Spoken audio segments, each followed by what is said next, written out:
আমাদের রব, আমাদেরকে যিনি তৈরি করছেন এত সুন্দর করে, এত উত্তম আকৃতি দিয়ে, উত্তম ভাবে, আশরাফুল মাখলুকাত ভাবে যে আল্লাহ সুবহানাহু ওয়া তাআলা আমাদেরকে সৃষ্টি করেছেন, তার কালচার আমরা না মেনে এমন এমন মানুষের কালচার আমরা মানতেছি, যারা ইহুদি, যারা খ্রিস্টান, যারা মুরতাদ, তাদের কালচার আমরা মানতেছি। আমাদের মাথা কতটা গেছে, পুরোটাই গেছে। আপনি যখন কেউ জিজ্ঞেস করেন, আপনি যখন লেখেন যে ধর্ম কি, মুসলিম, আপনি পরিচয় দিচ্ছেন মুসলিম, না আছে দাড়ি, না আছে নামাজ, না আছে সুন্নাত, কিছু নাই, তাহলে আপনি মুসলিম কেমনে হন?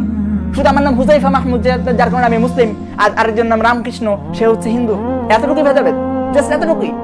এই কারণে একজনকে জান্নাতে দিবে, আরেকজনকে জাহান্নামে দিবে। আপনার মনে হয় এটা?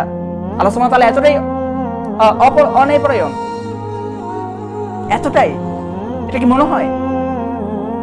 জাস্ট ইসলামে যতটুকু আমাদের ভালো লাগবে ততটুকু মানলাম, আর যতটুকু ভালো লাগলো না, নেভার, দরকার নাই, দেখার দরকার নেই, মানা তো অনেক দূরের কথা।